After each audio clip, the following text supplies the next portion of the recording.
Alô, e aí? Agora tá. Agora sim. Tá, então vamos começar. Agora sentado, tá? E eu vou falar essa nossa palestra especial de 60 anos. Eu vou começar falando dos doutores e mestres que a gente já formou na área de sistemas dinâmicos. Doutores tem dois: o André Caldas, em 2013, e o Ricardo Sandoval está prometido para 2023. Sandoval. E de mestres, mestrado, tem um pouco mais. Tem, em 2009, foi o primeiro. O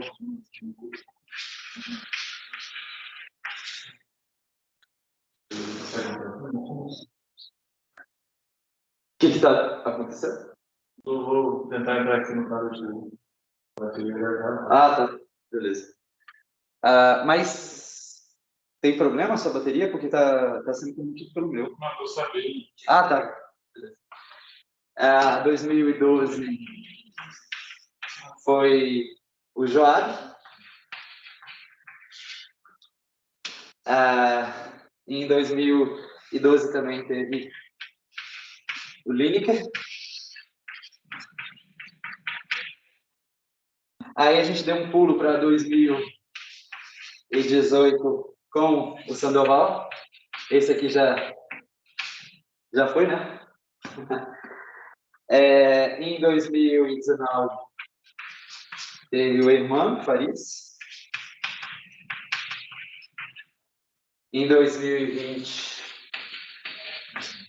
o Chaban. Nosso francês. E em 2020 também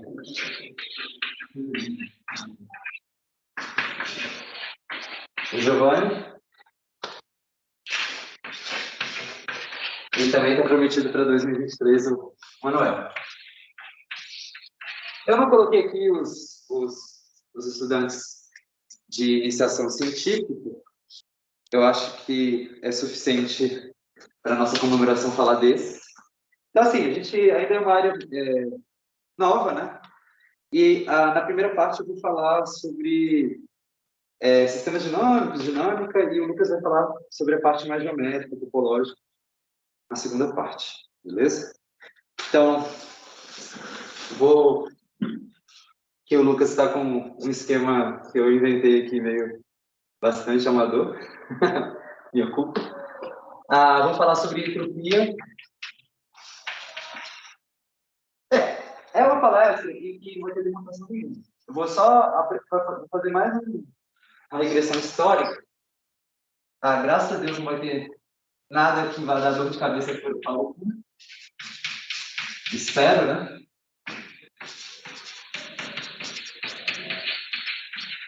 Então, nós temos aqui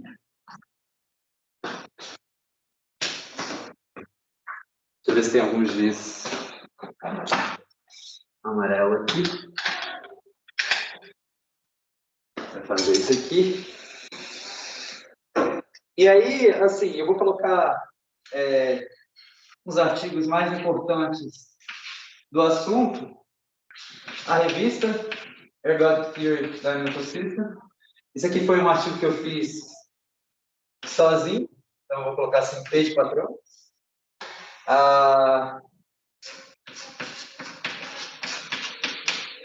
E aí eu vou explicar o que eu fiz nesse. E teve um segundo artigo, 8 anos depois, publicado na mesma Ergodic Theory Dynamical System. Caldas patrão. Está relacionado com a tese de doutorado do André. E por que eu escrevi próprias aqui e contínuas? Porque a ideia é basicamente o seguinte: existem três, dado uma aplicação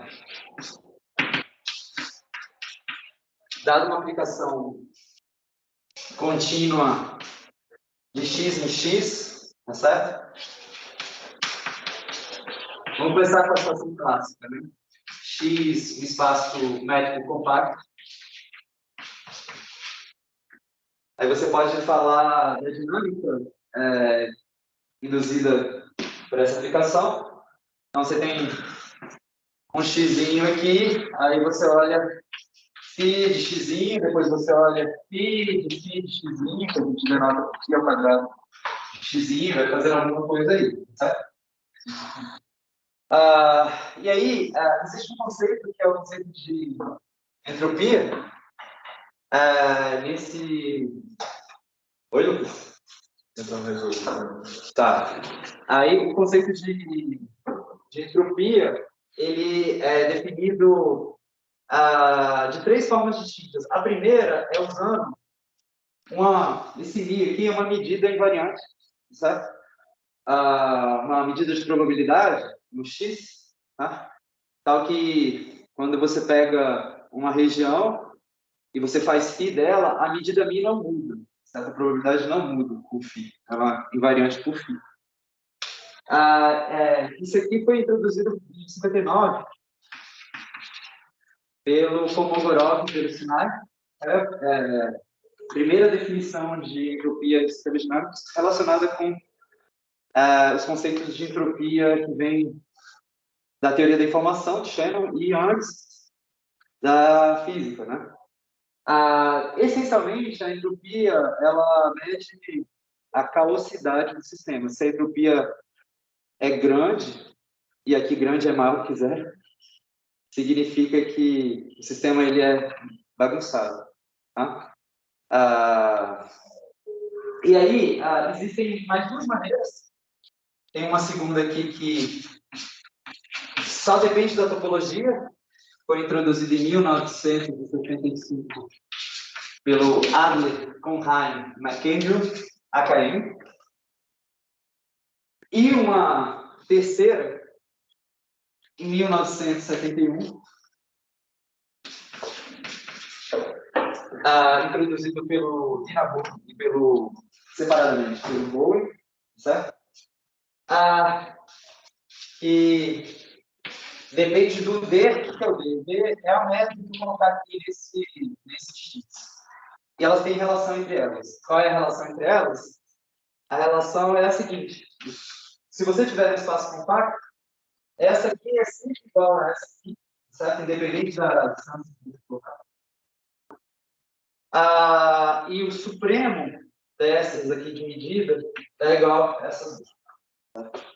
É isso que você obtém tipicamente. Mas qual que é a novidade aqui em 2010 e 2018?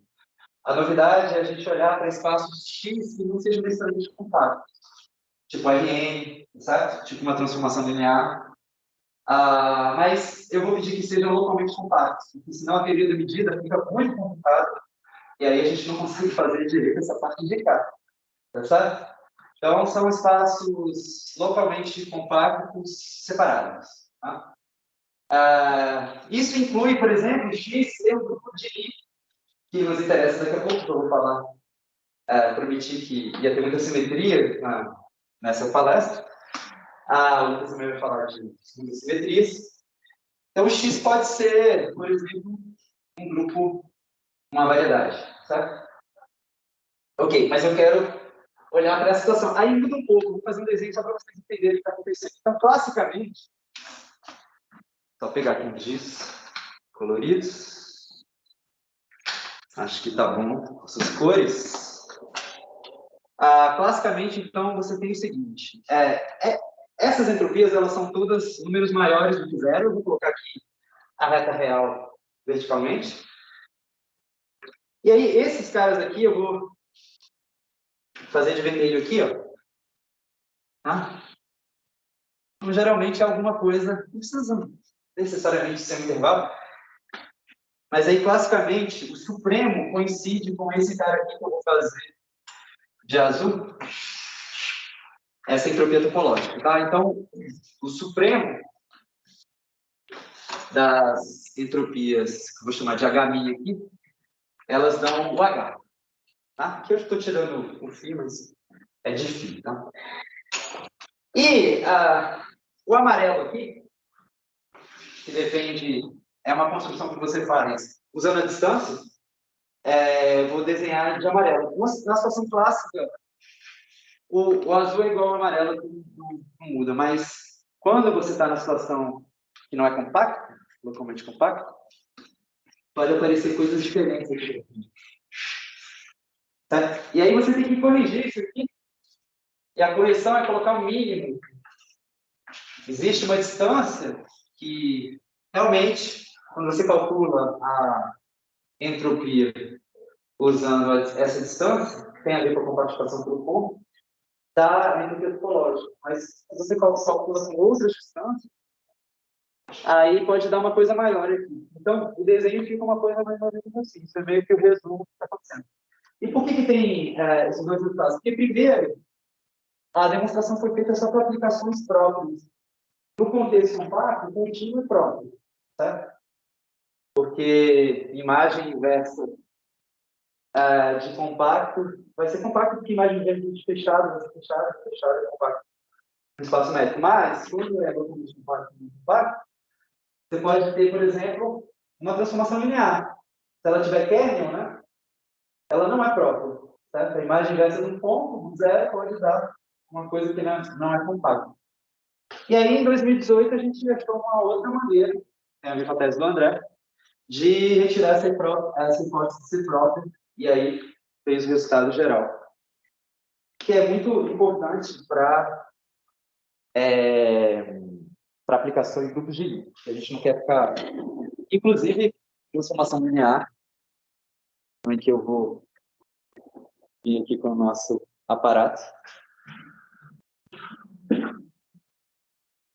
O Lucas aqui é mais profissional. Valeu, Lucas. Depois eu vou virar o cameraman enquanto você fala. Acho que se ficar aqui, pega tudo. Tá. Então, só para... Aí, aqui, eu vou falar entropia e grupos de Lie, tá? Continuação disso aí.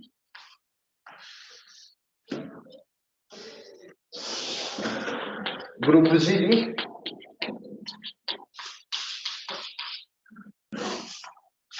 O que a gente obteve, certo? Entremeando essas coisas, a gente obteve o seguinte, também parte da tese do André, a gente fez os resultados para phi endomorfismo de um grupo de Lie. Endomorfismo. Então, por exemplo, o grupo de Lie pode ser o Rn, e os endomorfismos do Rn são as transformações lineares. Tá? Mas podem ser grupos mais gerais, podem ser grupos compactos, podem ser solúveis, potentes. Então, eu vou dizer o seguinte, a gente conseguiu esse resultado, que a entropia, essa que é a mais importante, não vou tirar aqui do... Mas aquela que está no meio, a entropia topológica, ela, na verdade, se meu π for... Então, eu vou colocar aqui π de G e G um endomorfismo. O que significa um endomorfismo? Φ G vezes H é π G vezes φ de H. Separa o produto, certo? Beleza? E aí a gente mostra o seguinte, que a entropia está toda... Quando eu olho o endomorfismo restrito a um cara que a gente chama de T de G. O que é o T de G? Então, deixa eu fazer... Eu vou fazer amarelo mesmo aqui. Tá, o T de G é o seguinte, você olha o centro do grupo. O centro do grupo é um grupo de Lie, tá? Só que ele é abeliano, tá? Porque ele computa com todo mundo, inclusive com os elementos dele mesmo. Tá? Esse centro, então, portanto, a componente conexa da identidade é um produto de um Rn com um tório. Isso é um resultado geral. Tem uma parte que é compacta e uma parte que é compacta. Essa parte compacta é um tório, a gente chama de TG, ou seja, é a componente toral do sistema. Tá? Então, toda a informação, vamos dizer assim, para calcular a entropia está ali dentro, independente de quão complicado seja o seu grupo de linha. E aí, isso é interessante porque isso volta para os resultados clássicos do Bowen. Vou colocar aqui, a 1971. Bowen. Tem uma fórmula para calcular esse troço aí. E a fórmula é a seguinte: é o somatório do logaritmo do módulo de lambda, onde lambda é autovalor da diferencial do meu automorfismo na identidade. A identidade de um endomorfismo leva a identidade nela mesma. Então, a diferencial leva o espaço tangente a identidade nele mesmo. O espaço tangente da identidade no grupo de Lie é a álgebra de Lie. E aí você conta lá os autovalores que tem valor absoluto maior do que 1. Então, os logaritmos, isso dá a entropia, em geral, dá esse HD aqui, tá? Porque só vai dar o H mesmo quando o grupo for compacto. E a gente está dizendo o seguinte, olha, mas num grupo de Lie qualquer, se você restringir a componente toral do grupo, dá a entropia. Tá? Esse é o resultado. Aí, primeiro a gente fez para grupos semicimplos e nilpotentes, e aí, em seguida, em 2019, foi publicado no Israel Journal, a gente mostrou que isso vale para qualquer grupo de conexo, desconexo, qualquer grupo, certo? Então, meio que resolve esse troço. E a última coisa que a gente fez recentemente, deve estar sendo publicado agora, a Ergod Theory and Dynamical System, é olhar para potências e calcular a entropia de potências. Ou seja, você tem uma coisa, por exemplo, assim, psi de G elevado a um K. Tá? Quando o G é abeliano, isso aqui é um endomorfismo, mas você consegue calcular. Tá? Mas quando o G não é abeliano, isso não é um endomorfismo, você tem que calcular a parte. E qual foi a motivação de olhar para esse tipo de coisa? Primeiro que aqui tem uma série de hierarquias essa parte toda aqui a teoria de estrutura para fazer as contas, certo? Mas a motivação principal é o seguinte: quando G ele é um grupo compacto, tá certo? Muitas vezes ele não vai ter tório nenhum. Então, normalmente o pessoal olhava muito para essa forma que foi para dar os exemplos do sistema dinâmico, certo? Só que basicamente está falando sempre de grupo compacto tório. Aí, aqui não. Se você pegar, por exemplo, um grupo compacto tipo a esfera, S3, que é o U2, tá? A entropia desse cara aqui é sempre positiva. Então, o endomorfismo vai dar sempre entropia zero. E aí todo mundo, nas palestras, se não adora dar essa forma, porque ela é bonita e tal, mas aqui a gente consegue mostrar, eu vou juntar aqui, a entropia é também entropia fazendo restrição a um tório, só que agora não é mais o tório maximal do centro, é o tório maximal do grupo. Tá? E esse segundo resultado aqui foi demonstrado recentemente e acabou de ser aceito pela publicação. Beleza. Então, isso resume um pouco essa parte de teoria ergódica. Né? Aí, tentar ir um pouco mais rápido só para fechar aqui a minha parte, falar um pouquinho sobre dinâmica topológica. Certo? Aí pega aqui, né, Luiz? Isso. Tá, eu vou falar um pouco mais alto, porque vai que agora eu estou longe, né? Tá. Então, falar um pouco rapidamente sobre decomposição de nós.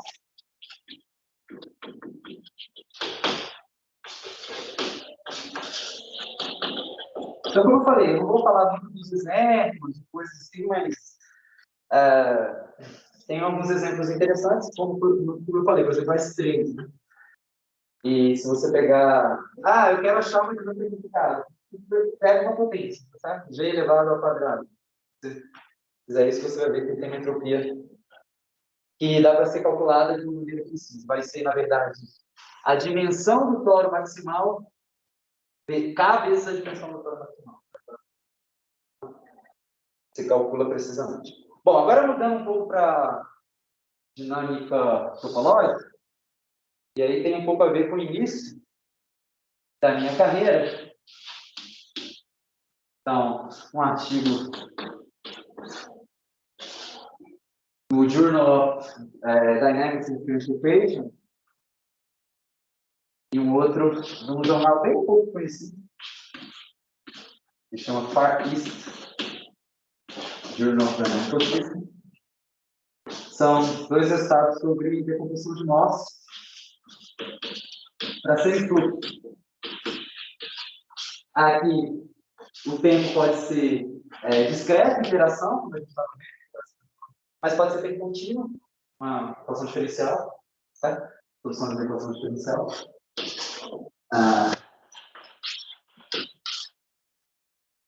E aqui,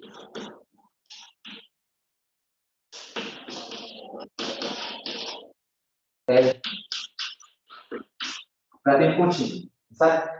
Então, assim, tem dois resultados, tem muita coisa sobre esses assuntos, mas o primeiro resultado que relaciona com o primeiro artigo aqui é de 78 do Coleman, certo? Que é o cara que criou um pouco essa teoria.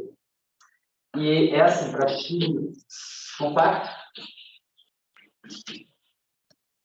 e φ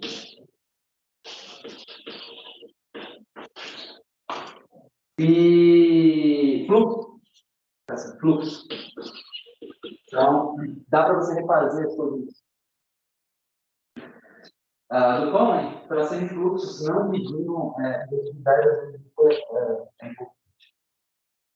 Esse é o resultado de 2007. E esse de 2011 tem a ver com o resultado de um outro cara chamado Hurley. E aí, ele sai novamente. Ele sai novamente do contexto de espaços compactos para espaços métricos separados. Só que ele faz a teoria dele para tempo discreto. Tá? E aí, basicamente, o que esses caras estão demonstrando? Eles estão demonstrando o que algumas pessoas chamam de teorema fundamental do sistema dinâmico, que é o seguinte: a existência de uma função de Lyapunov, uma função do seu espaço de fases dos números reais, que ela tem uma propriedade bem bonita. Se você compõe, olha essa função aqui, de P em L, π, T, X. Então, π, T, X é a minha dinâmica. Eu estou fixando um ponto X aqui. Vou fazer o desenho de novo. Aí, de X eu vou para π1x. Depois eu vou para π2x. Mas pode ser tempo contínuo também. O tempo vai saindo de 0, vai para 1, faz uma curva contínua, certo? E aí você olha essa função chamada de função de Lyapunov.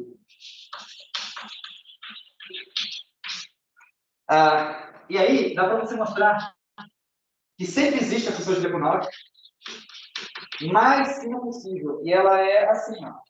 Ela é decrescente ou ela é constante em relação a t, ou você fica num platô, ou você decresce, certo? Dependendo se você começa com x no conjunto recorrente por cadeia, ou x está fora do conjunto recorrente por cadeia. Se estiver fora do conjunto recorrente por cadeias, vai decrescendo. Então, é transiente. Tá? E a recorrência que está ligada à função de diagonal, ela está relacionada com o conjunto recorrente por cadeias. O conjunto recorrente por cadeias é parecido com o conjunto recorrente de contrarrelé, que você volta, só que é um pouco mais fraco, porque você pode dar um saltinho. Só que os saltos vão ficando cada vez menores. Tá? E ele captura um desses conhecido como termo fundamental do sistemas dinâmicos, no contexto topológico, porque você separa o que é transiente precisamente do que é recorrente. E a recorrência é dada pela recorrência de cadeia. Sempre existe essa opção de econômico. E aqui foi feito para semifluxo. Não precisa nem ser espaço métrico, pode ser qualquer, com contexto tônico. E para a situação separado, estava só feita para tempo discreto e dá para fazer também para tempo contínuo, que é importante. Certo? Tá. E aí, o que a gente tinha feito isso com simetrias, né? Vou tentar fazer agora. Posso voltar, né, Lucas? Não quer empurrar o carro para lá e ficar aí? Pode ser. Mas aí vou ter que apagar de qualquer forma, né? Mas beleza. Vou fazer isso.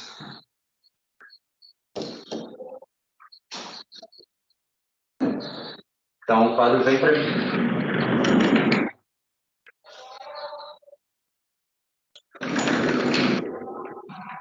E aí eu vou apagar aqui.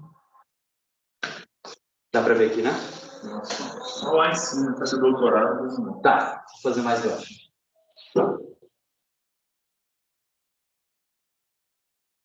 Beleza. Então, agora eu perdi aqui, mas decomposição de Morse tem esse tipo de decomposição, certo? Entre recorrente e não recorrente. Entendeu? Recorrente por cadeia num contexto que tem simetria. Então, por exemplo, translações em flags.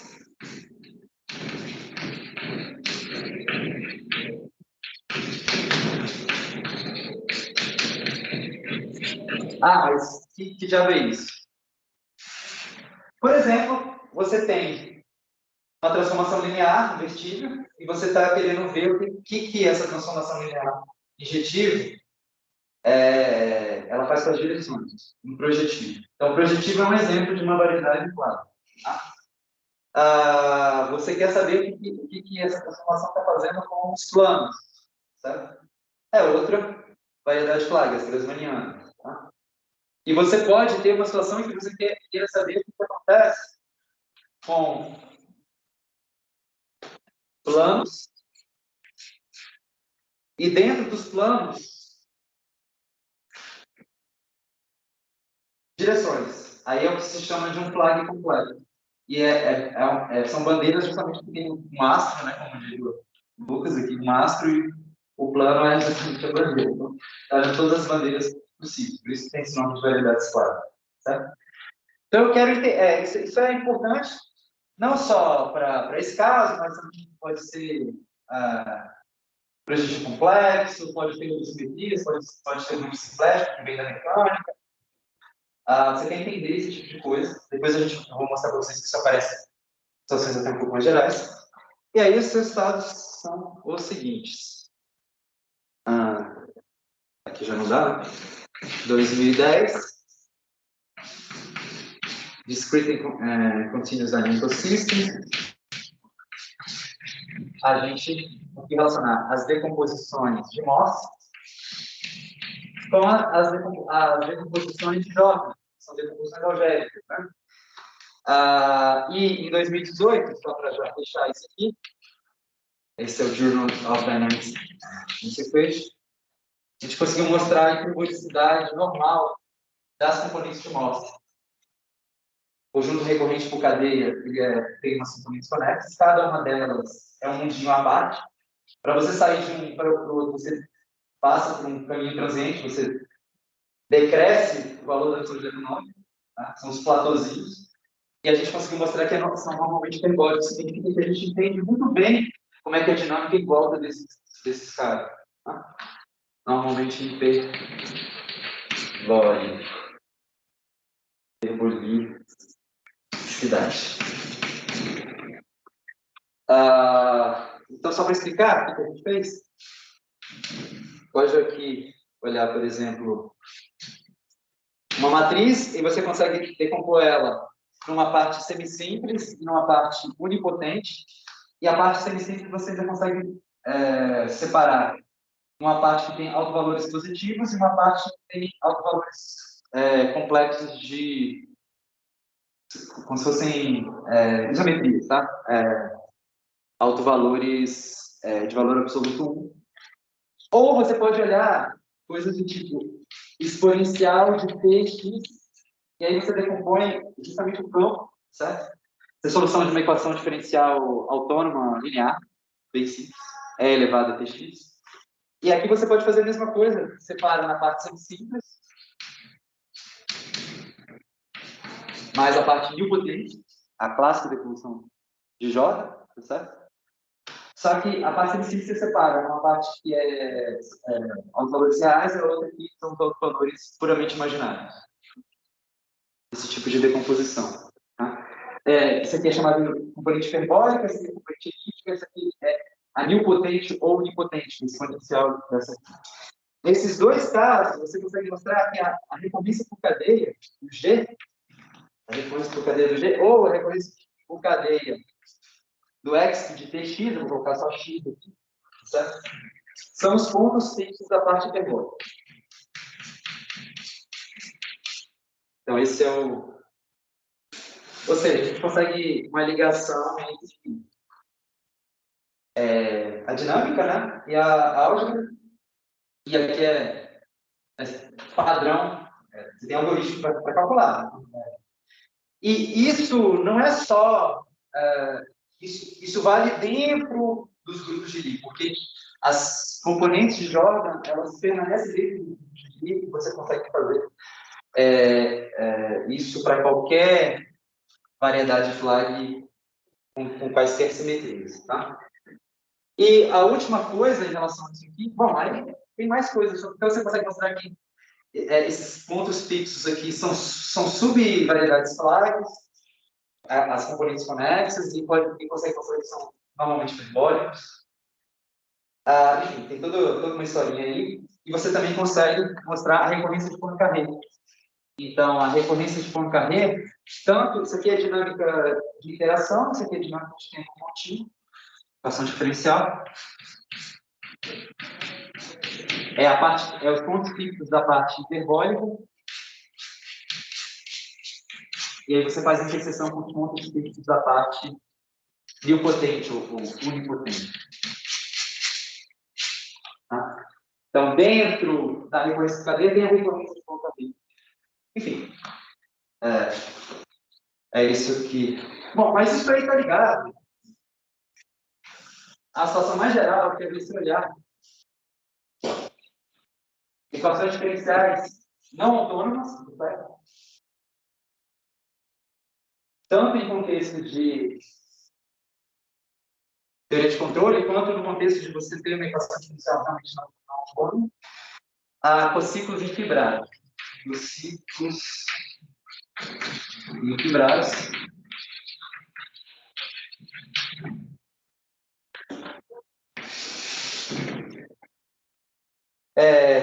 seus estados são de 2007, 2009 e 2009. Tá. Não falei, isso aqui a gente fez eu, Lucas e o Ferrael, esse aqui eu e o Lucas. Tá? O de 2007 aqui tem um que é do JDDS, que eu já falei, Journal of Dynamics and Ecosystems, que tem a ver com a relação entre teoria de semigrupos E sistema dinâmico, não sei se vai dar para falar muito sobre isso. Discrete and continuous dynamical systems fibrados flat. O que são fibrados flat? São fibrados em que as fibras são projetivas, por exemplo, fibrado projetivo, ou fibrado das manhã. Né? E isso aparece em algumas situações de aplicação, certo? A Ergot Theory, então, esse aqui foi meu, esse é São Martin, esse aqui é São Martinho, São Martin. Esse aqui é do Lucas, São Martin, sobre espectro. Aqui tem uma certa relação com periódica, teria dinâmica topológica com periódica, esse resultado sobre espectro. Seria interessante ter muito mais tempo para falar mesmo disso. Aqui é só para dar uma ideia. E, finalmente, o resultado meu do Lucas e do São Martin sobre o índice de como desses caras aí. Eu vou só explicar rapidamente o que está acontecendo aqui. Você tem que aqui pode ser, por exemplo, um espaço métrico, né, cartesiano, um grupo de livros. Certo? Essa seria a situação que o pessoal geralmente chama de conjunto. Tá? Mas esse aqui pode ser um fibrado, que a base é X e as fibras são G, o fibrado principal. É uma situação um pouco mais geral. Tá? E aí você tem aqui um φ que ele comuta com a ação natural do G aqui na segunda coordenada. Então você sabe que φ de G é φ Q vezes G. Então, o G multiplicando aqui,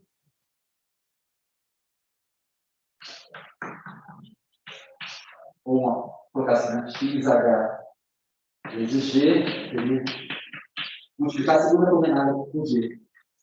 Ele separa isso, tá? Então, nessa situação de produto cartesiano, é o contexto clássico possível. E aí, naturalmente, você tem um fluxo aqui na base, que é olhar só o que acontece e que o φ faz com a primeira coordenada. Tá? O φ faz com a primeira coordenada. E se você supuser que na base, e aqui na base é recorrente de cadeia, ou seja, recorrente de cadeia é o X todo, que é recorrente de cadeia, você consegue mostrar que a recorrência de cadeia de cima são subfibrados, na verdade, mas subfibrados, não é exatamente isso que eu te pergunto, mas da relação. Subfibrados principais do G. Na verdade, a gente olha em fibrados associados a esse cara aqui, onde eu troco o G, por onde o G age, que são os lados. Ou seja, eu troco, por exemplo, aqui o SLN ou o GLN pelo projetivo, pela gasolina. Mas, enfim, só para vocês terem uma ideia. E isso, esse tipo de resultado generaliza um resultado clássico de 70 para fibrado projetivo. Que é o termo de Selgren, que diz exatamente isso. Se você tem um fibrado vetorial, tem um fluxo possível no fibrado vetorial, olha para o projetivo associado. Se na base for recorrente de cadeia, a recorrência no fibrado projetivo é dado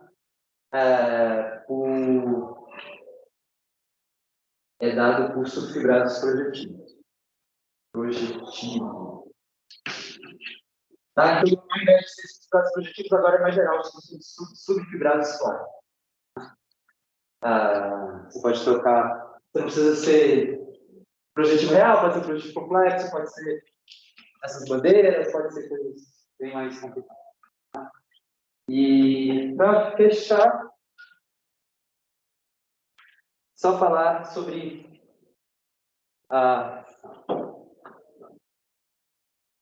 3 resultados de dinâmica aplicada. O Lucas vai falar alguma coisa sobre isso na parte dele. Dinâmica aplicada.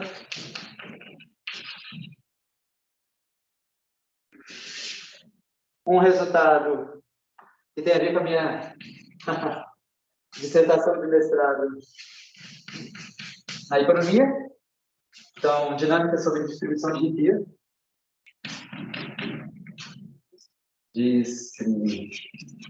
Eu já dei. Vou colocar o resto, distribuição de riqueza. Eu já dei palestra sobre isso aqui. Matemática sobre desigualdade 1, matemática sobre desigualdade 2.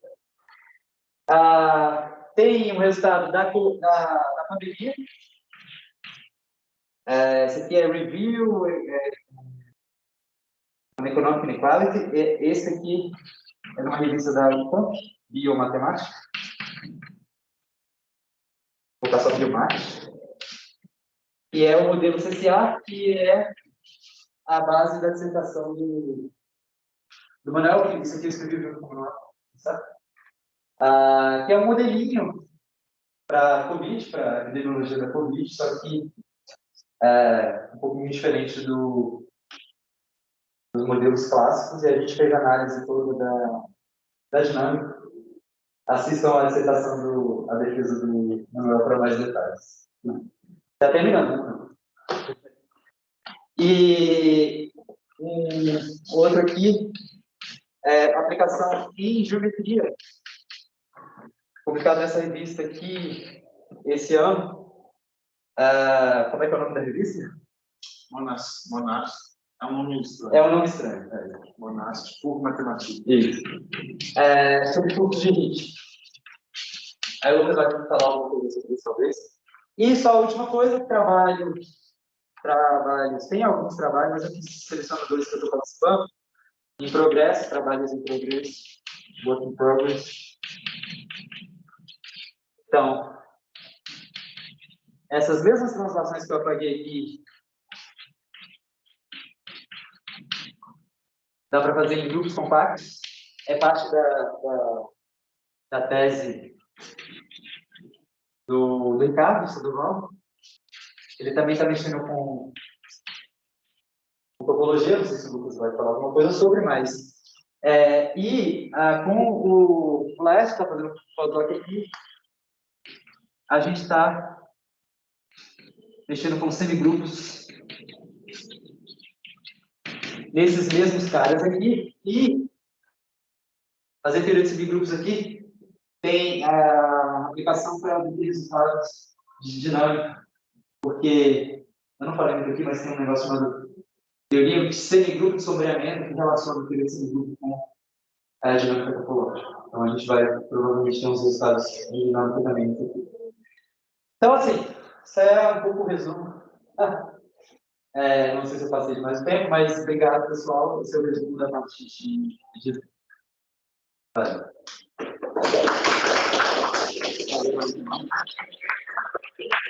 Agora, o Lucas vai fazer a parte de geometria e topologia.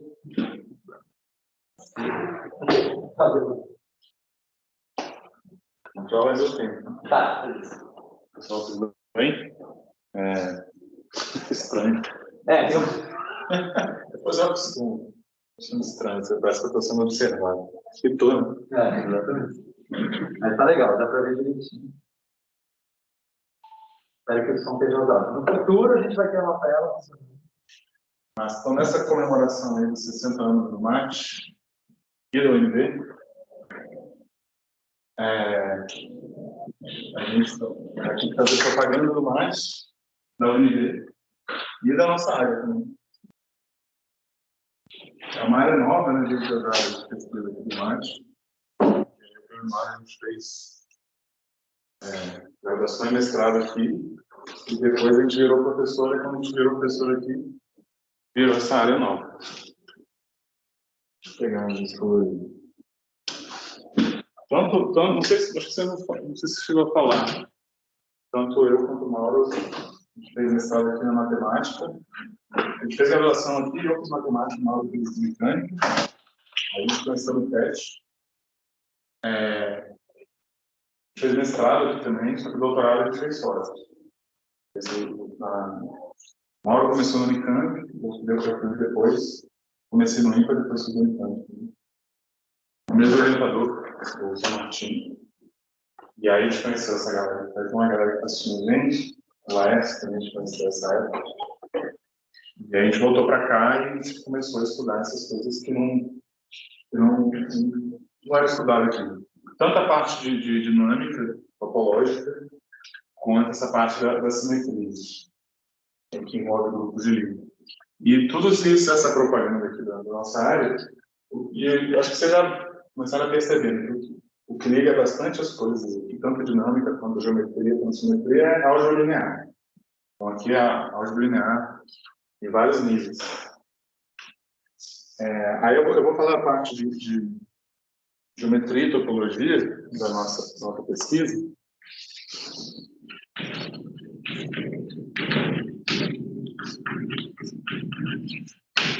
Também deixa eu ver se eu consigo fazer também. Não vou demonstrar nada, eu quero mais ilustrar as coisas, falar dos resultados, dos artigos e fazer alguns desenhos. Eu vou tentar falar mais ou menos na ordem histórica, mas eu vou falar mais na ordem de temas. Então não vai ser exatamente na ordem histórica. E começar falando, não teria como não ser, das variedades web, que é um dos nossos assuntos prediletos. Porque vocês já perceberam que são variedades que aparecem em diversos contextos.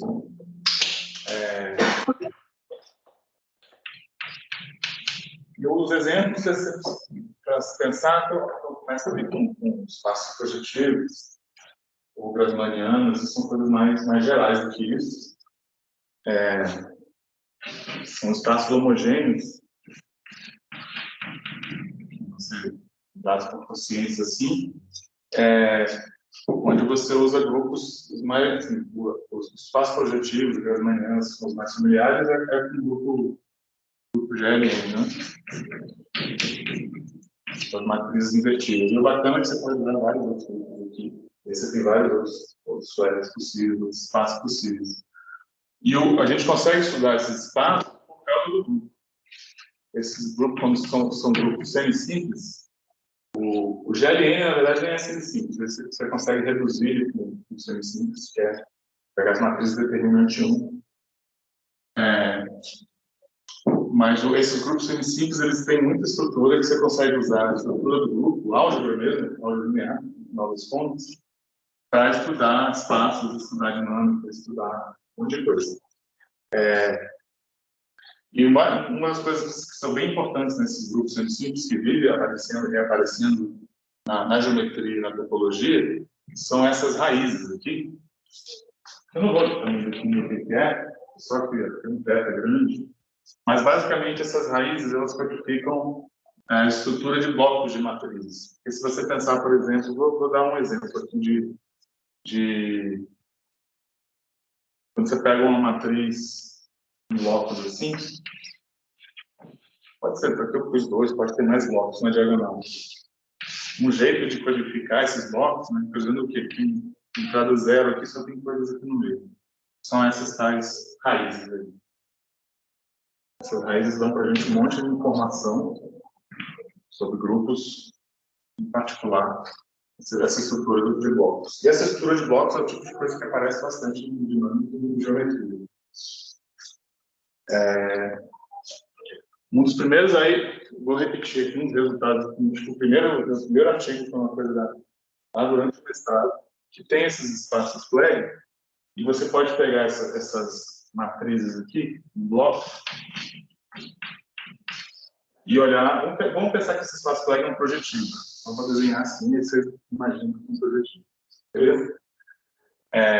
E você pega um ponto nele e pega uma órbita aqui. Quando a gente estuda dinâmica em projetivos, dinâmica em projetivos em particular, matrizes agindo em projetivos, os espaços invariantes, a decomposição de Morse, como a Mauro falou, tem a ver com certos subprojetivos. Então é natural que em Flegg fosse o mesmo, né? Se você está estudando dinâmica em Flegg, os conjuntos de nós são subflegs. Mas isso não era claro no início. Esses subflegs seriam essas ordens para esses grupos menores. E aí foi uma das primeiras coisas que a gente... No meu primeiro artigo, em 2008, que é sobre isso. Mostrar que esse cara aqui também é uma variedade desse tipo aqui. E depois surgiu outras coisas interessantes sobre isso aqui. Por exemplo, a gente estudou, eu, Mauro, Laércio e o San Martin, aqui, Lucas, Mauro, Laércio e outros. Isso foi em 2012. A gente estudou a orientabilidade dessas variedades Flegg, que na verdade era um resultado já recente, tinha sido feito, porque tem muita coisa sobre as variedades Flegg complexas, mas a gente estuda, as que a gente estuda são as variedades Flegg reais, não tem tanta coisa. E 90 e tantos, assim, final dos anos 90, tinha um resultado sobre a orientabilidade desses caras.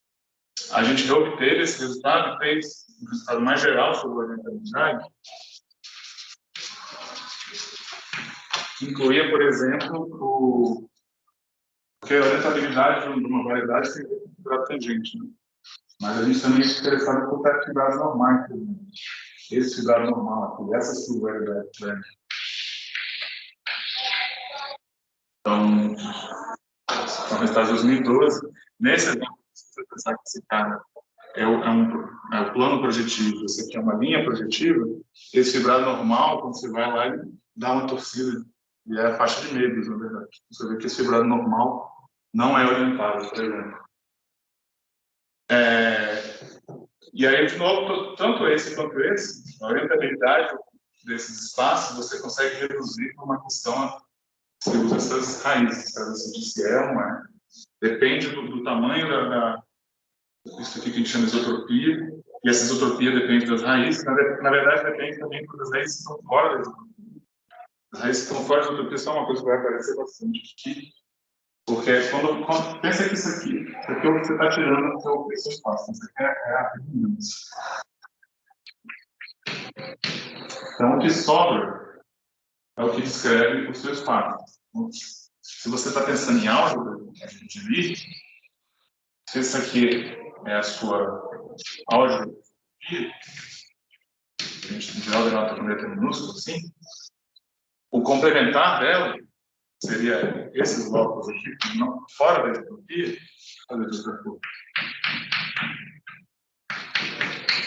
eles te dão uma maneira de falar do espaço tangente dessa sua variedade. E é uma maneira bacana, porque é meio abstrata, mas ela é muito flexível. Se você olhar para espaço tangente desse jeito, é muito melhor do que você ficar construindo cálculos toda hora. Eu tenho vários resultados nossos. Deixa eu ver se o Mauro falou de um agora. Isso. Ele falou de um resultado sobre que a gente estudou dinâmica em Flegg. Falou bem a passando também, vou falar bem a passando, que é saber se essa dinâmica tem uma propriedade que chama hiperbolicidade normal. Aí, como é que isso aqui são os conjuntos de nós, quando a dinâmica eventualmente chega aqui, e essa hiperbolicidade normal é saber como ela chega aqui. E aí é o tipo de coisa que mistura dinâmica e geometria, e para resolver essa questão aparentemente simples, mas que estava em aberto há um tempo, a gente usou essa construção desse fibrado normal, essa construção abstrata feita com essas raízes, feita com matriz, conseguiu responder essa questão. É uma questão de dinâmica que foi de geometria para responder a geometria desse fibrado normal.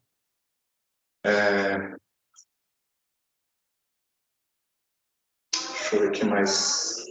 Eu ia até falar um pouco mais disso. Mais uma. Outro jeito de entender esse negócio da orientabilidade é só um comentário, que também tem a ver com esses blocos. é o seguinte, uma raiz tem lá a isotropia, é o que você tem em excesso no seu quadro. Deixa eu pegar uma isotropia menor. Por exemplo, do projetivo. Se eu pegar o espaço projetivo, a biplanária explode, fixa a direção desse vetor aqui, é 1, a isotropia vai ser todo mundo que deixa esse cara parado. Vão ser essas matrizes aqui. Tem 0 aqui, né? Por exemplo. E aí, quando eu pego uma raiz fora da isotropia, vai ser alguma coisa que corresponde, por exemplo, a esse bloco.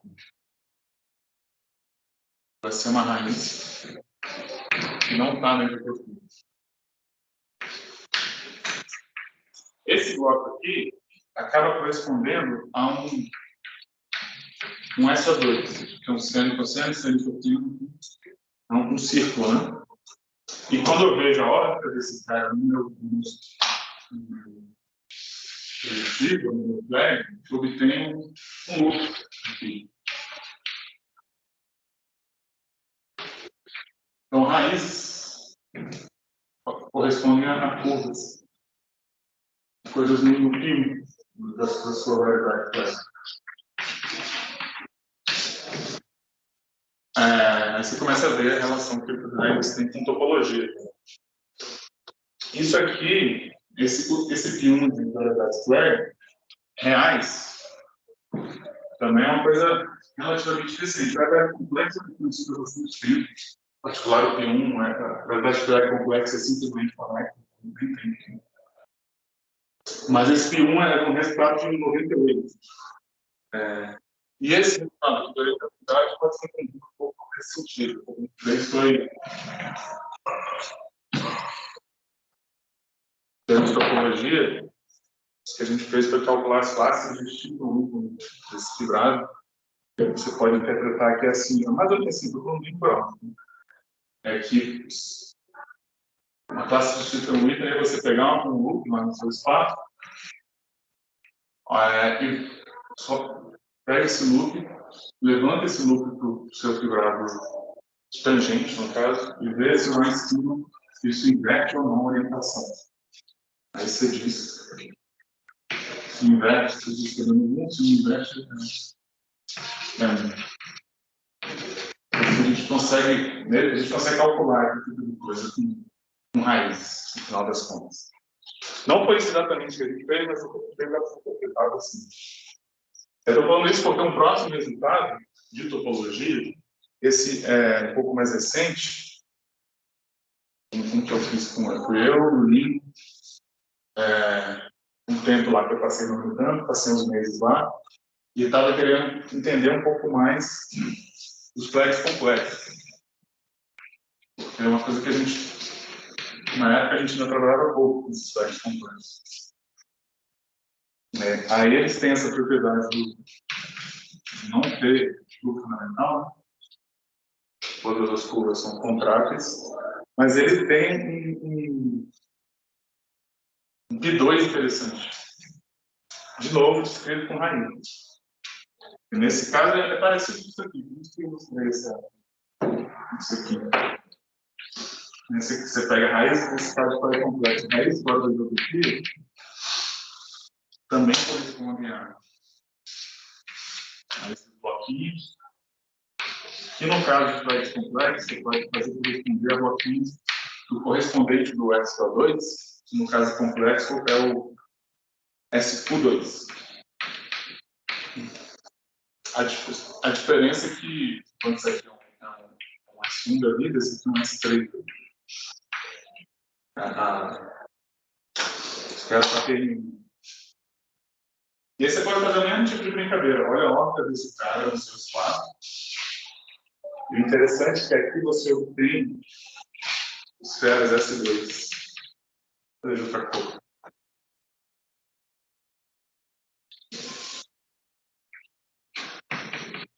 Veja loops em esferas. E essas esferas aqui são bem especiais. Esse aqui eu também pode olhar com linhas projetivas complexas, esfera de vidro. Isso aqui também não era exatamente novidade, mas era uma coisa que nem eu, nem o Nino, todas as referências que a gente lia, isso era meio mal explicado. E a gente construiu isso no livro. Pelo menos a gente entendeu. E a gente fez algumas coisas com isso. A gente usou esse tipo de coisa, essa construção do P2. Não jeito que o caixa de caminhos com pontos fixos. O P2 é classe de homotopia de esferas com pontos fixos. Isso dá uma descrição do P2. Foi esse artigo meu com a gente começou em 2017, eu acho, mas foi publicado em 2020. E a gente usou isso para entender como é que são as métricas invariantes nesses flex complexos. Essa métrica invariante é o próximo assunto que eu vou falar.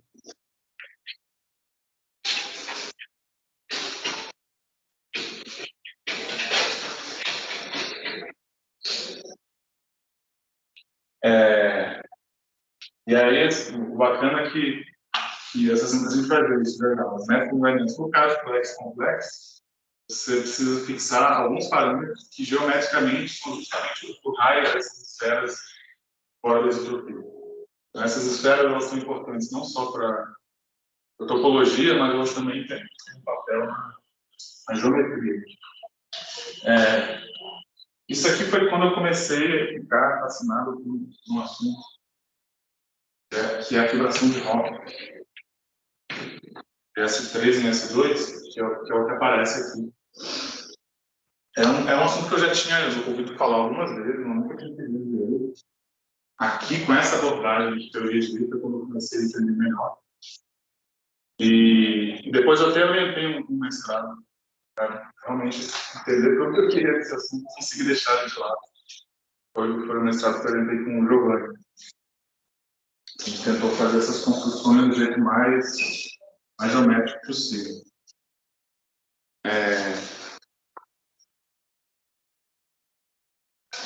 Então, isso leva a gente ao assunto de métricas invariantes,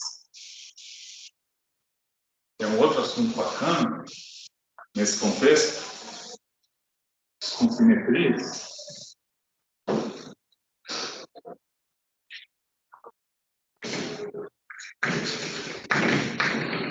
Aqui não aparece. Não, um pouquinho para baixo. Mas também não precisa, só falar. Tá. Métricas invariantes. O que é isso? Você está falando de variedades, né? Está falando de variedade, está falando de geometria. Você está falando de métrica riemanniana, maneira de medir a distância. Né?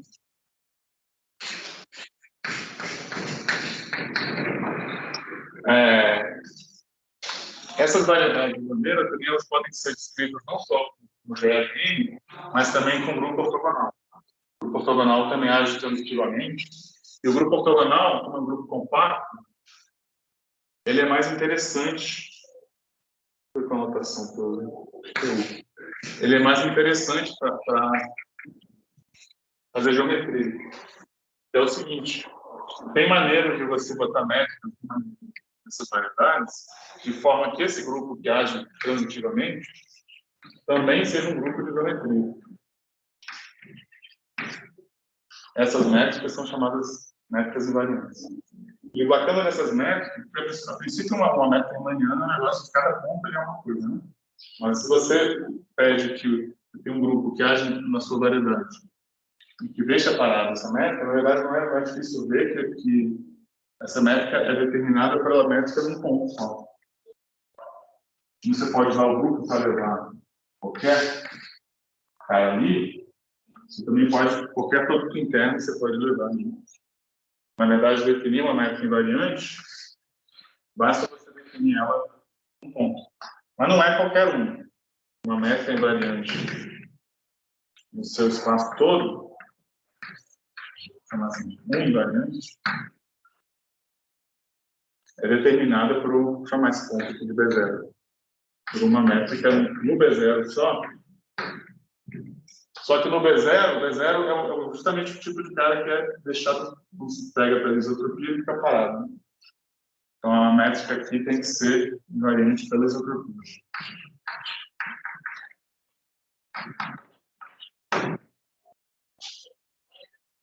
E aí isso reduz um problema de geometria,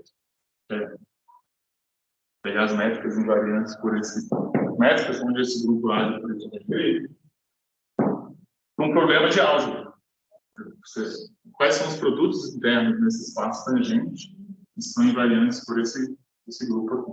Na verdade, é a chamada representação de isotropia, porque como a isotropia deixa o ponto parado, também deixa o espaço tangente parado. Se você modela o espaço tangente nesses complementares da isotropia que eu comentei, isso aqui acaba sendo a ação adjunta, a ação por conjugação. Isso aqui realmente é um problema basicamente algébrico, a menos do seguinte: essas isotropias, casos interessantes, onde o que é basicamente algébrico é basicamente se reduz a álgebra de Lie desse cara. Só que tem um porém, esses grupos de isotropia eles podem ser desconexos. E aí a álgebra de Lie não pega. A álgebra de Lie não pega, a álgebra de Lie só pega o que está perto da componente conexa. Então, é um problema algébrico, mas pode ter um pouco de topologia. Topologia da sua isotropia. Aqui acontece, no caso de flex complexos, não entra topologia, porque no caso de flex complexos tem uma propriedade que essas isotropias são sempre conexas. Então, no caso complexo, é tudo algébrico, o problema algébrico é resolvível, e às vezes dá que eu comentei aqui. Essas métricas invariantes elas são determinadas só por alguns parâmetros. No caso aqui tem a ver com esses raios dessas esferas. Tem uma coisa muito específica, né? Já falo. Então, no caso, agora, o que tem de interessante é mais o caso real. Então, o caso real, de flex reais, é um dos motivos que flex reais é mais difícil de tratar, porque a isotropia pode ser desconexa. O fato da isotropia ser desconexa, inclusive, tem a ver com o que você fez por o grupo fundamental, tem essas ligações, essas coisas.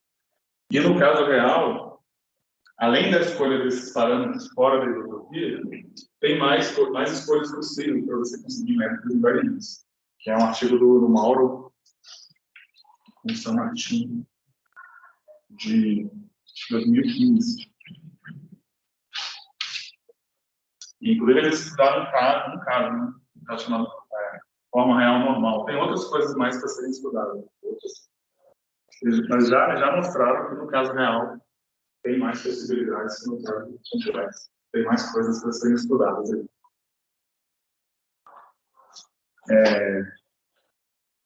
esqueci de comentar, eu falei que ia deixar essa assim do lado, mas... Tem uma coisa muito massa aqui nessa coisa de raízes corresponderem a essas esferas S2, é que raízes também têm a propriedade de você poder somar duas raízes. Raízes tem a ver com esses blocos, na verdade, têm a ver com alto espaço, e as raízes têm a ver com alto valores. Mas pode somar, e às vezes você soma e outro tem outros. Pode ter dois blocos que estão relacionados com o outro.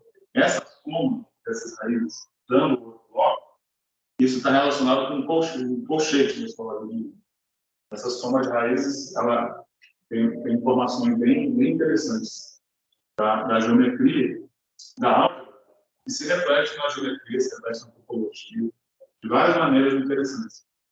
Aqui, por exemplo, essa alfa corresponde a uma esfera dessa, essa beta corresponde a uma esfera dessa, e quando isso aqui acontece, tem uma correspondência nas operações de homotopia.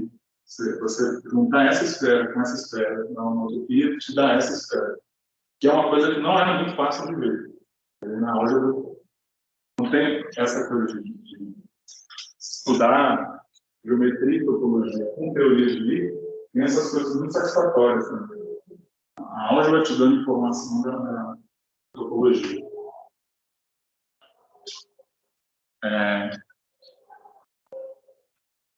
Agora, evoluindo nesse das métricas invariantes,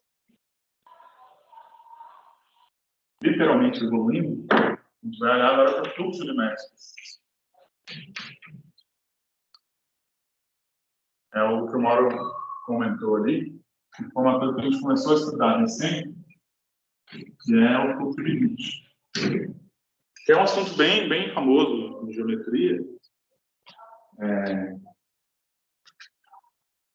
E o bacana é que quando você estuda fluxo de Hit de métricas invariantes, porque fluxo de Hit em geral é um EDP, que dependendo da situação, é bem complicado de você resolver, saber se existe solução, etc. Mas quando você estuda o fluxo de Hit de métricas invariantes, essa EDP vira uma EDO. E aí você tem mais ferramentas de dinâmica mesmo para estudar. No caso, o espaço homogêneo que a gente estudou foram flares, porque são espaços que a gente conhece bem, são espaços que têm bastante estrutura, né? Principalmente essa história das raízes que eu repeti na geometria. Vou botar aqui para os dois.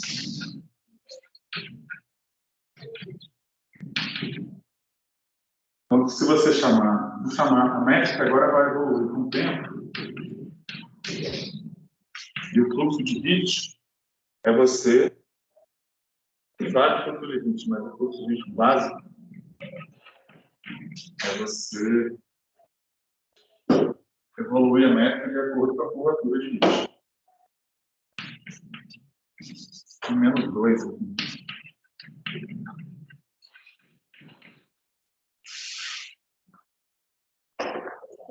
E aí, no caso de espaços homogêneos como o flag, isso aqui no EDO mesmo.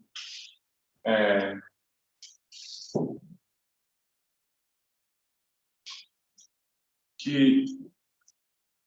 Nossa, não sei bem. Assim, EDO. Nesse caso, as métricas são determinadas por um certo número de parâmetros fora da diagonal. Vamos dizer, N parâmetros. Então, isso aqui ficou EDO em Rn. E aí, o interessante do fluxo de Hit é que ele funciona, pelo menos filosoficamente falando, a ideia é que ele funciona como uma espécie de equação do calor. Ele pega métricas quaisquer e vai regularizando ela. E a ideia é que métricas limites são métricas boas.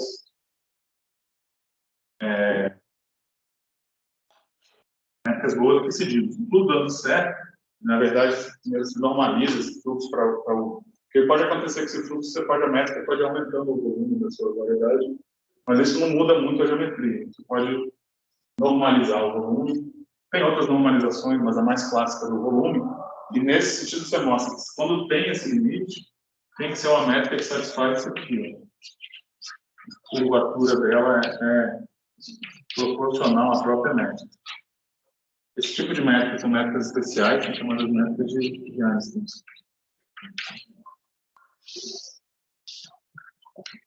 Então, essa, assim, filosoficamente falando, você usa esse fluxo para simplificar a sua métrica, para estudar a geometria da sua variedade. Tem variedades que admitem métricas de Einstein, outras que não. Tem uma questão, algumas conjecturas em aberto sobre isso. Por exemplo, uma conjectura simplex, complexa, admitem um número finito de métricas de Einstein ou não. E essa pode ser uma ferramenta para estudar isso. Mas acontece que essa filosofia aqui nem sempre funciona. Primeiro, porque esses limites podem não existir.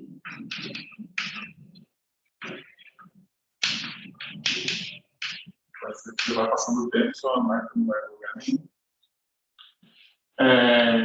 E pode ser que essa métrica limite pode, na verdade, não ser uma métrica.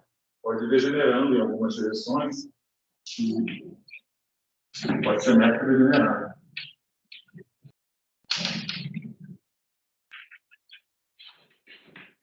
Aí o que se faz para lidar com isso aqui? Aqui você tenta... Na verdade, o que a gente fez, né, para lidar com isso aqui? Para lidar com esse primeiro problema, foi tentar reduzir esse fluxo a uma situação que o limite sempre existe, né? A gente chama de compactificar. E a maneira que a gente fez foi o seguinte. Bom, eu comentei que essas métricas dependem de alguns parâmetros só, né? Vou botar aqui. Na verdade, eu vou logo botar o caso que a gente estudou. A gente estudou o caso de variedades flag. Tem alguns resultados mais gerais. Mas a gente estudou, é mais fácil mostrar um caso especial de uma variedade flag. Que a isotropia é assim. Eu peguei, aliás, escrevi assim, né? U sobre café. Então, a gente pegou a variedade flag de 3 comandos.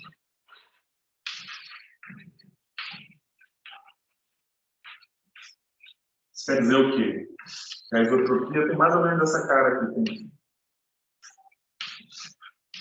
aqueles blocos fora da diagonal, tem 3 blocos. Um corresponde a uma raiz alta, outro corresponde a uma raiz beta. Esse cara aqui. Para esses flags complexos assim, as métricas invariantes dependem de um parâmetro para cada um desses blocos.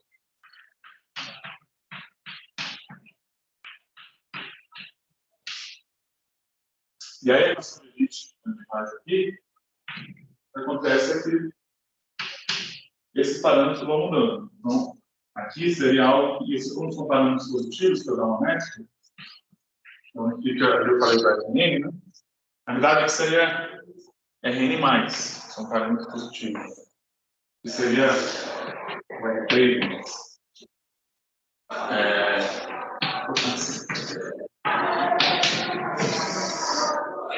Então, algo que evolui no R3, no primeiro importante, né? Só que, aí para lidar com essa questão aqui, a gente faz o seguinte. Observa aqui uma métrica.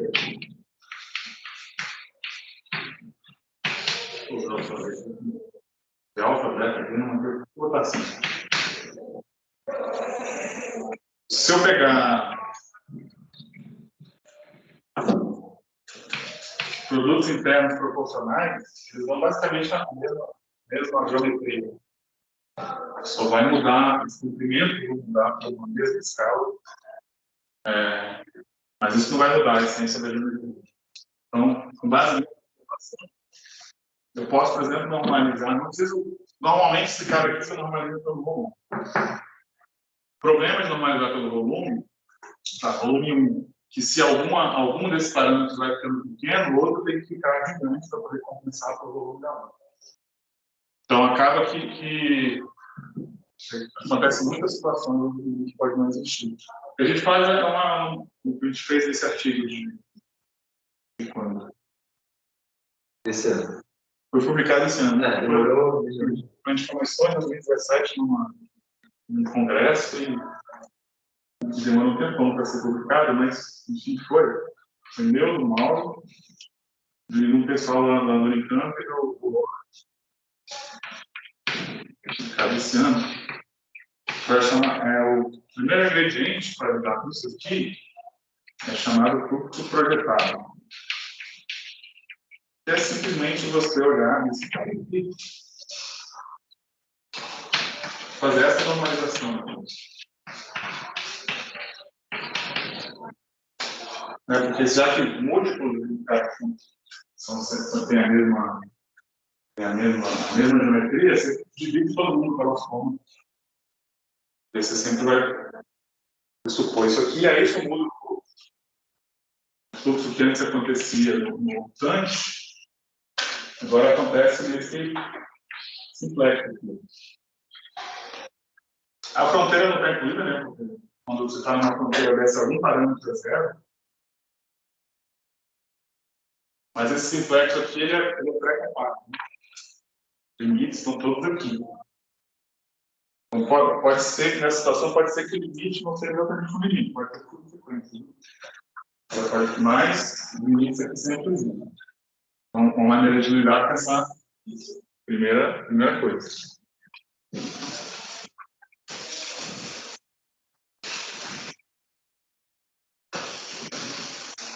E aí a gente estudou, e aqui você tem, para flag de três somantes, você tem de artigos anteriores, quem é a curvatura de Witt? É uma expressão algébrica. A gente consegue trabalhar com ela. E aí a gente conseguiu estudar esse fluxo. Eu queria falar mais desse exemplo, mais que os outros, porque esse é um que eu vou fazer desenho. A gente estudou os casos com mais estrutura, são os casos que a gente chamou de casos tipo A, que são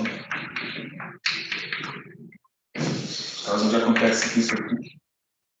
Aí os flags de três comandos, esses blocos têm essa propriedade de colchete, e isso aqui. Por conta da relação do colchete, você consegue classificar. Quais são os flags que satisfazem isso. E a gente conseguiu provar coisas a respeito disso. Por exemplo, todos esses caras vai ter um equilíbrio aqui,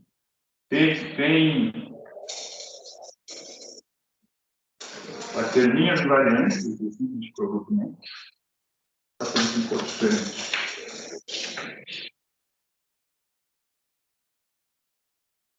Linhas de fluxo aqui. Porque fluxos em R3 já pode ter essas simplificações, mas a gente conseguiu reduzir para fluxos em planos, são bem mais simples de se estudar. A gente viu que tinha esses equilíbrios aqui.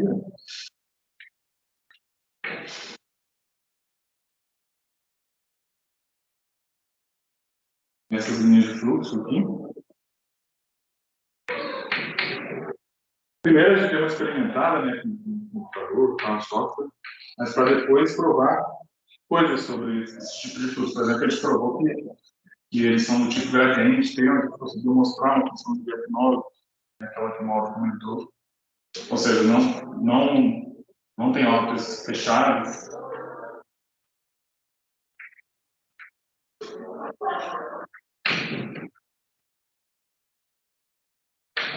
Então, essas aqui são aquelas métricas de Einstein. E aí apareceu, além das métricas de Einstein, apareceu esses limites aqui, ó.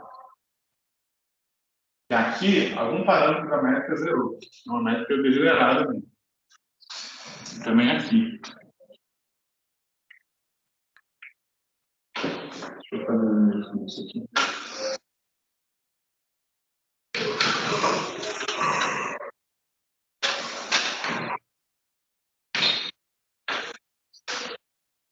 E aí o bacana é que a gente também, nesses casos, a gente trouxe umas ferramentas para estudar como é que acontece. Que variedade você tem? Você tem uma variedade que a métrica vai evoluir e uma das dimensões da métrica um dos parâmetros da métrica vai indo para zero. Isso quer dizer que algum pedaço da variedade colapsa e vira uma outra variedade. Então acontece aqui um tipo de convergência que é chamada de convergência de Gromov-Alva.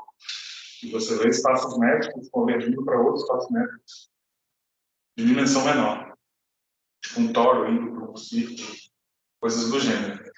Então a gente também introduziu as ferramentas para estudar o que acontece aqui e entender o que acontece em cada pedaço e, no final das contas, o colapso que acontece em cada um desses pedaços se reduzir a uma questão de investigar o que aconteceu com as raízes. É uma coisa muito bacana também. Estudo caso a caso mesmo. Caso a caso dentro dessa classe de variedades. Conseguiu ver os colapsos que aconteciam para cada, por exemplo, nessas pontas, colapsava um ponto. No caso, o colapso pode acontecer tanto para tempo indo para frente, quanto para tempo voltando. Beleza? Foi um trabalho bem legal, assim, bastante tempo, envolvia bastante gente também. Eu, Mauro, umas 3 pessoas. Mas foi a primeira vez que eu mexi com esse negócio de fonte de convergência de Gromov-Alva. Já tinha ouvido falar. A gente foi botar a mão nisso aqui. Nesse resultado. E aí, claro, tem mais coisa para investigar aqui. porque a gente estudou esse caso de 3 comandos, que era um caso para começar a entender o que acontecia. Então, tem outras possibilidades, flags com mais comandos, saber se isso aqui que acontece é uma coisa especial no caso de 3 comandos, se é uma coisa geral. A gente começou a investigar um pouco nesse sentido, mas deixou um pouco de lado, até porque surgiu outra questão, que é uma questão interessante. Quando você pega uma variedade e vai mudando a métrica, você vai mudando a geometria. Então, será que dá para ver essa mudança? Seria assim, será que é um problema de imersão, né? Será que eu consigo botar essa minha variedade, minha renda, de forma que a métrica, do jeito que a variedade está colocada aqui, né, justamente essa? Será que é um mergulho que faz isso? No caso de uma família de métricas que vai mudando, será que eu consigo uma família de mergulho que faz isso? De realizar essas métricas? Seria um jeito de ver se tudo acontece. Porque aqui você está mudando a métrica, né? Então, seria um jeito de ver como é que essa mudança na métrica se reflete na mudança na variedade. Ver no sentido amplo de ver, né? Porque em geral, para você conseguir fazer esse tipo de mergulho, o N tem que ser grande. Aí foi um resultado que eu e o Mauro também estamos, eu, o Mauro e o Lohan, já conseguimos alguns resultados, falta ainda fechar para submeter, mas um dos resultados interessantes é que a gente conseguiu resultados positivos e negativos. Por exemplo, conseguiu mostrar que existe esse cone, ele tá, esse black está fazendo esse espaço, né? Na verdade, esse círculo aqui é um cone saindo da origem. Um sinal do Batman aqui. Então, a gente conseguiu mostrar que tem um cone de métricas, que todas as métricas aqui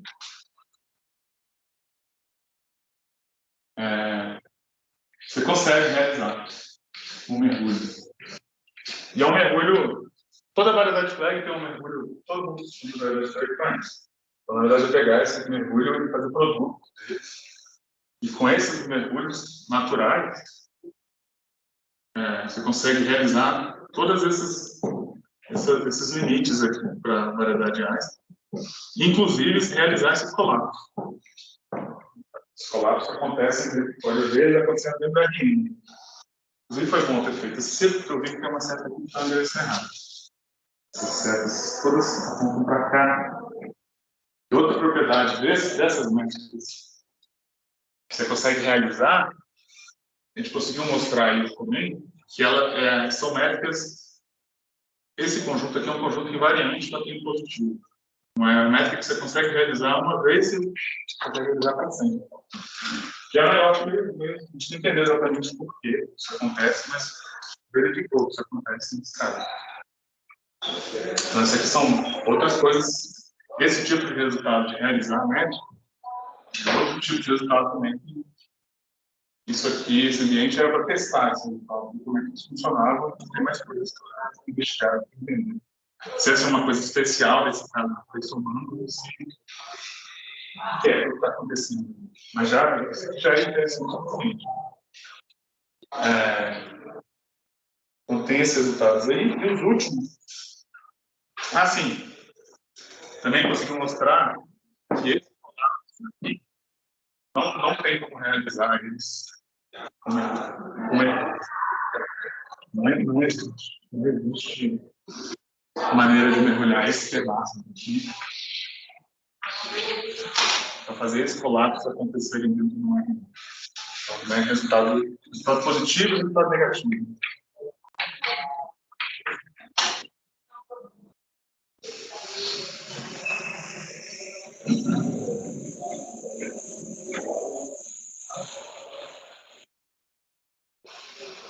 De novo, mistura geometria com dinâmica.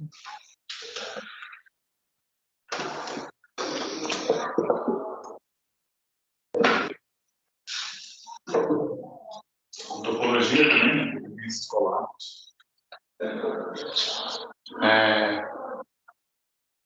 E eu vou terminar com um dos últimos assuntos que a gente tem estudado, que na verdade Então, os últimos assuntos que têm estudado, nós já estudamos há bastante tempo. Foi os assuntos que eu estudei no mestrado. Um assunto que a gente sempre fascinou muito, que é geodésia. Contando geodésicos em espaços simétricos.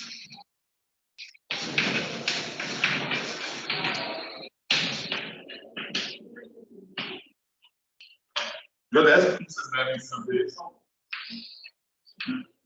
caminho de menor distância, né? 2 pontos. Mas essa na verdade, são as geodésias minimizantes. Geodésias eu só mesmo localmente. Então, você pode, entre 2 pontos, você pode ter várias geodésias. Você não. Mesmo se você pensar nas minimizantes, pode ter várias. E aí, ao invés de contar a geodésica, ele tem que entender quantas geodésicas tem entre 2 pontos. O problema de achar uma geodésica entre 2 pontos é um problema de valor de contorno, né? E é uma EDO não linear, é um problema difícil de resolver assim, no geral.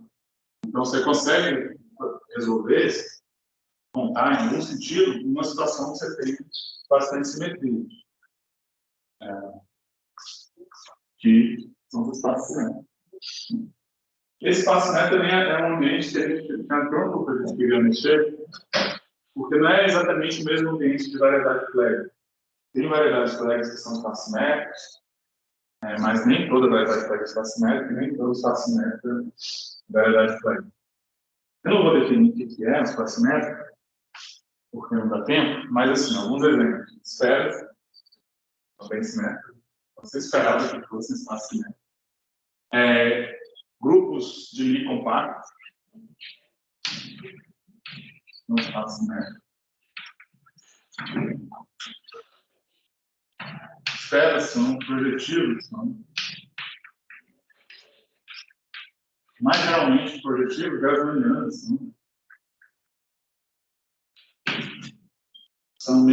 esses são meio que os flags que são simétricos, são os flags minimais. Gasmaniano orientado também esfera gasmaniano orientado, esfera projetivo orientado.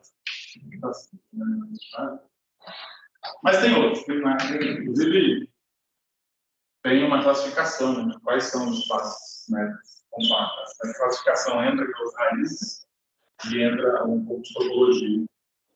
As raízes classificam os espaços simétricos simplesmente conectam. Aí você pode ter um pouco de topologia, dando quocientes disso. Eu, como candidato desse assunto, entendeu? Esse grupo de compactos. E o que tem de interessante no espaço simétrico? O seguinte, eu não vou definir, mas eu vou falar para esse problema qual a propriedade mais interessante. São espaços homogêneos. Você tem um grupo compacto que age, tem mesotropia. Para esse problema, a propriedade bacana desse espaço simétrico é que o grupo tem uma exponencial, né? Exponencial de matriz, assim, com o grupo de matriz. Uma exponencial de Lie.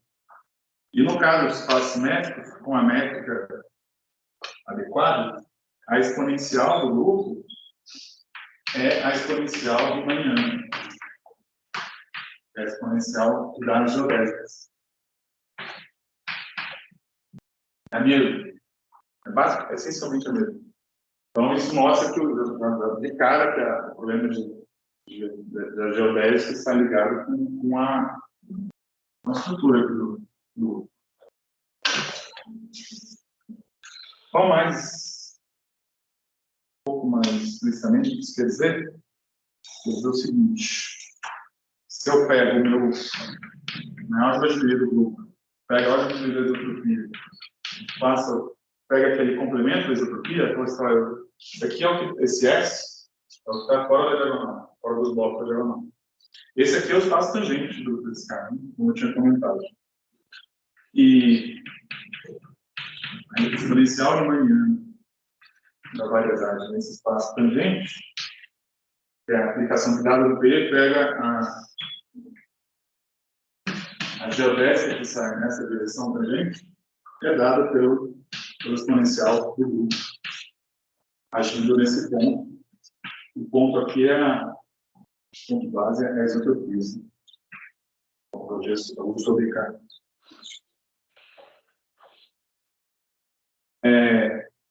E aí, sai daqui. Sai primeiro que essa exponencial geodésica é uma coisa com um resultado geral de geometria, que é, se a sua variedade é completa, a exponencial é sobre-leitora, né?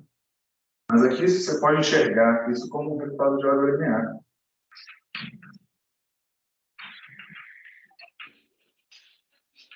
Esse resultado aqui, nesse caso, basicamente, com basicamente, todo cara aqui pode ser escolhido como um produto de um cara na isotropia e exponencial do cara imenso. É o que a gente chama de composição polar. A outra característica legal desses resultados todos que a gente viu aqui é que muita coisa de álgebra linear se traduz em coisa geométrica. Dentro desse contexto de teoria de linha. Esse aqui é um.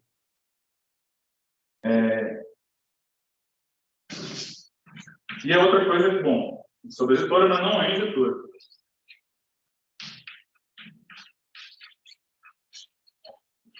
Justamente você tem, no caso da esfera, você vê isso, né? Você sai daqui uma direção tangente, você volta. Beleza?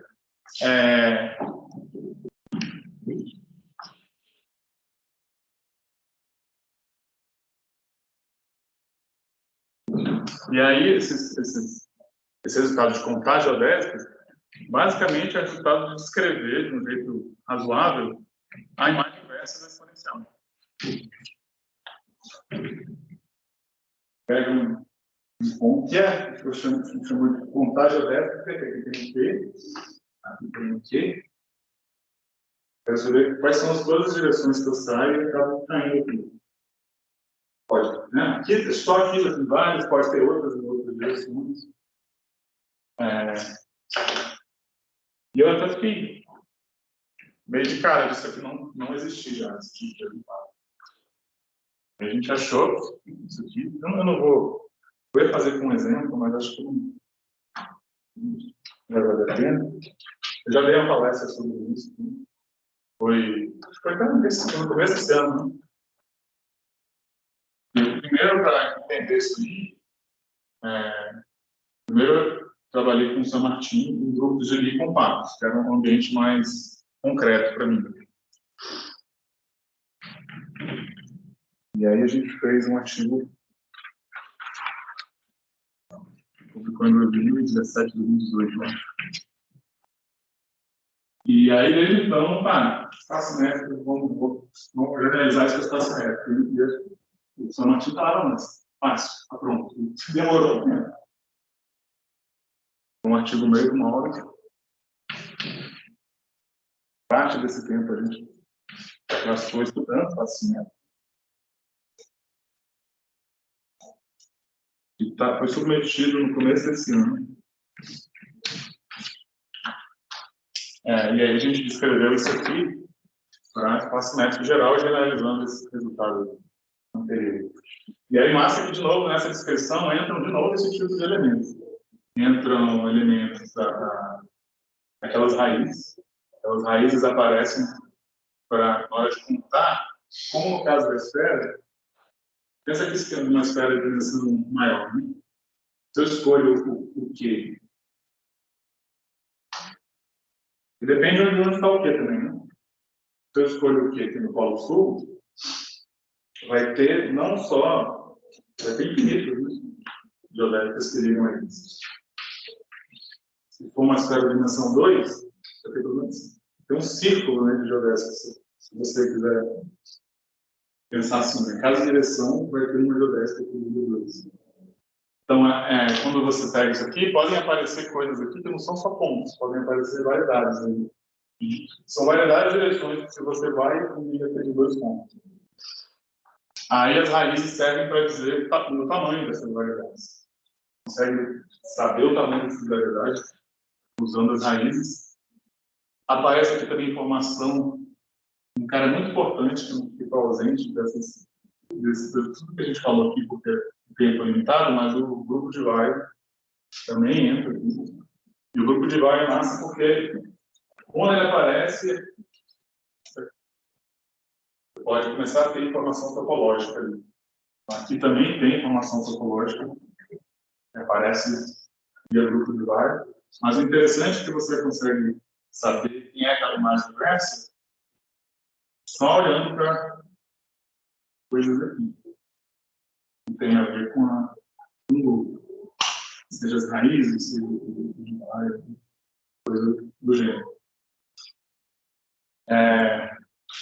E aí esse resultado também, um resultado como esse, eu espero que tenha outras aplicações. Né? Se você começa a entender bastante geodésica, você pode aplicar isso para outros problemas. Mas a ideia de fazer esse panorama para vocês é perceber essa ligação que tem entre esses assuntos que parecem distintos. A geometria, às vezes, está aqui, dinâmica está aqui, teoria de Mi, álgebra, está aqui. Na verdade, essas coisas todas se conversam. Beleza? Valeu, pessoal. Obrigado.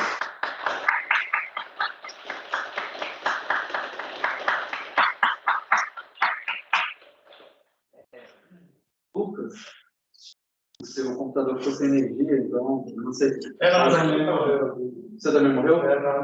Tá todo mundo morto? Será que alguém? Deixa eu ver aqui. Né? Alguém aqui tem alguma pergunta? Tem alguma pergunta aí, gente? Ainda tem alguém aí? Giovanni. Aqui, professor, mas não tem pergunta, não. Quer fazer uma pergunta?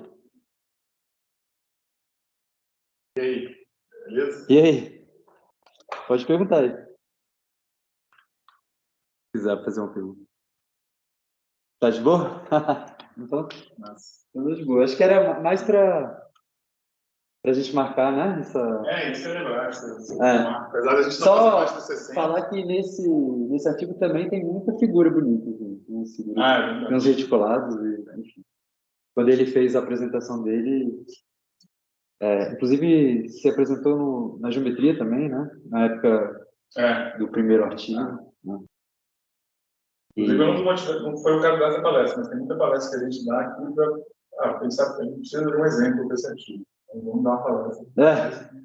Que é uma coisa que eu e Mauro começamos a fazer bastante, né? Porque a gente tinha necessidade, assim, tem muito livro para ter palestra, tem que dar exemplos. Você não sabe por onde começar, então, inclusive, o exemplo serve muito para testar se a sua teoria está certa. Às vezes você vê, você ajustar alguma coisa quando você começa a fazer o exemplo. E, inclusive, nessa questão de caracterizar a imagem inversa da exponencial, tem uma questão que é muito interessante que o Lucas investigou durante muito tempo, que é saber quais eram os pontos fixos de uma transformação onipotente. Eu mostrei lá no início, estava relacionado com a recorrência de Poincaré, né? E talvez isso aqui seja uma maneira, a gente entendendo isso, seja uma maneira de resolver esse problema, porque talvez no grupo seja mais fácil do que nos flags. Surgem